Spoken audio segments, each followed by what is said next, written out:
So, you want to know about capital building works.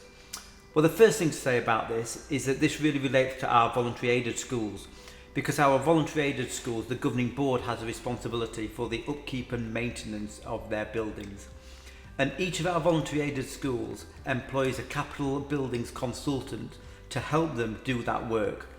Now, we have a range of capital building consultants in the diocese. We have about 13 altogether, and they are the sole professional employed by the school to help them undertake those big capital projects for the school.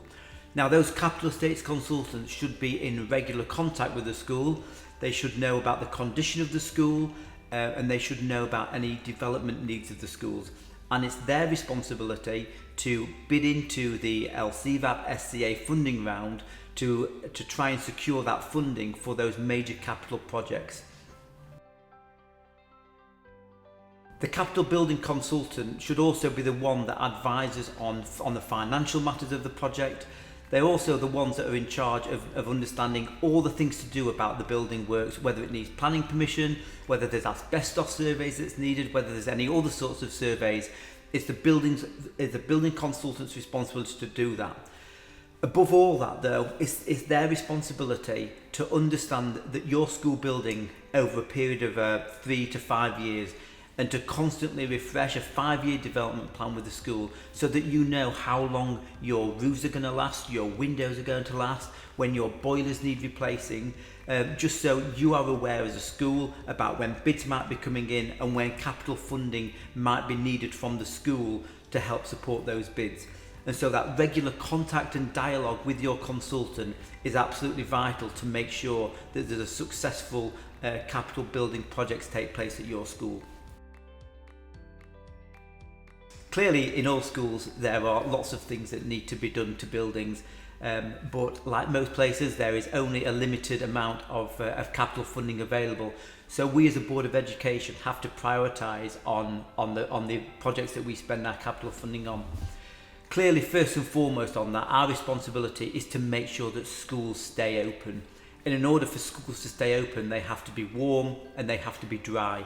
So things like boilers, things like heating projects, things like windows, also safeguarding projects, making sure that sites are secure and the entranceways are secure are a key priority.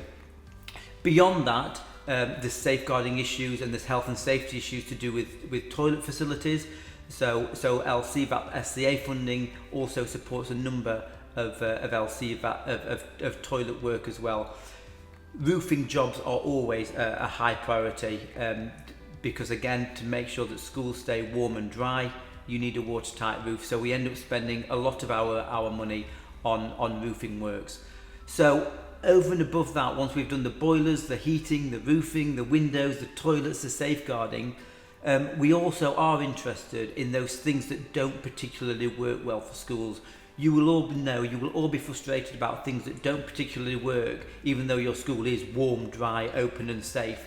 And each year we are trying to put some funding towards what we call development projects, i.e. those small projects that will help the school just function so much better. So please think about those, talk to your consultants about them, and providing your school is warm, dry, open and safe, think about submitting a development project, and we will see how far the money can go. Funding these projects is always the hardest element, and you as head teachers and governors understanding what those costs are is key to this.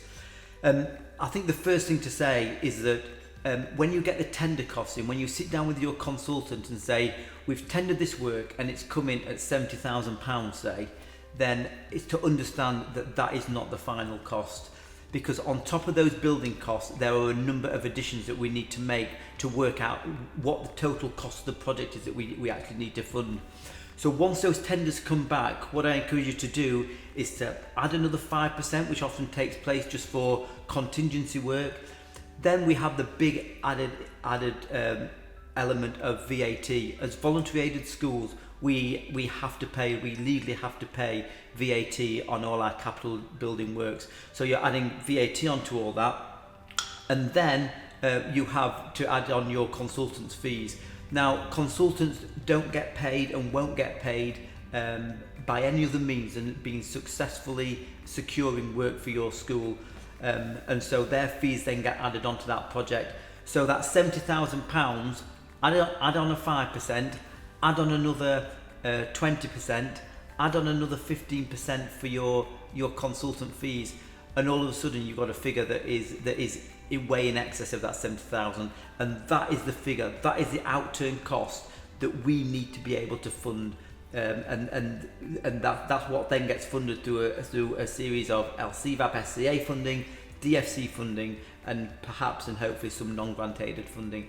But always be in mind that actually what you're dealing with, what we want to know, the figure that you need in your mind is that outturn cost, it's that bottom figure, not just the build cost, it's the return from the tender. Okay, so the process for capital funding and capital projects takes about 9 months to get through. The first job is to get a bid in for the LCVAP SCA bidding round, and bids usually are in on the first Friday of December, so early December. So you should be working with your capital estates consultant through the autumn term to get a good bid in at the beginning of December that is supported by your governing body, supported by your head, and prepared in full and in detail by your capital estates consultant. We at the Board of Education then go through all those bids. So for example, last year we had about £12.5 million of bids in for about £4 million of funding. So we have quite a job to do to work out where we're going to prioritise that funding. And often these are all very worthwhile projects, but we have to try and just work out what we're going to fund this year, what we may fund next year, what may have to go a little bit further. Now, hopefully, you will receive the funding for that year. So if that is the case, we will inform you and your consultant in mid to late February to say, yes, let's go ahead with that project. An early indication of that project being successful is important because it allows the consultant then to work quickly on the tender process to get the best price for the contractors, particularly if it's summer work. So the earlier we can go out for tender for the summer work, the better, because the cheaper the price is, and clearly the further the money will go. So once that process has been tendered by your consultant, they will inform you of who's been successful with the tender. Hopefully all those costs will be in budget. If they're not in budget, they'll have a conversation with you, they'll have a conversation with us, and we'll try and make sure that we have a secure budget in place then for that project to go ahead. The consultant will then work with you as a school to make sure there's access to the school, make sure that everything that they need to know about the school, they know, and you know from a heads and a governance point of view, when people will be in school, what they will be doing, what the timetable is, when it will be finished. And the consultant's job is then to make sure that that timetable is kept to, that the school is kept informed of that, and that the project is delivered on time. The contractor will send their invoices to us as the Board of Education, because what we do as a Board of Education is we manage all the finances for the project. So we will get the LCVAP funding for that project, we will get your DFC funding for your project, and crucially we will write to you and ask for your 10% contribution. And we need that 10% contribution to be added to the project pot before the project can start, so we can tell the contractors and the consultants that yes, we do have this money for this project in full, so let's go ahead with it. So as soon as we have the project approved, we will write to the school and say, can you please provide us with that 10% contribution, so we have a project budget and all the costs there.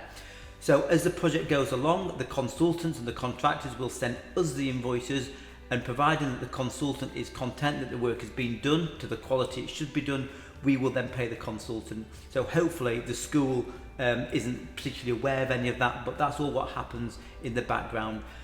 Then is a handover meeting at the end of that, where the consultant and the school will get together and essentially hand the school back to the school, which will give you a chance to inspect the works, to raise any nagging or snagging issues, and which will hopefully get quickly resolved.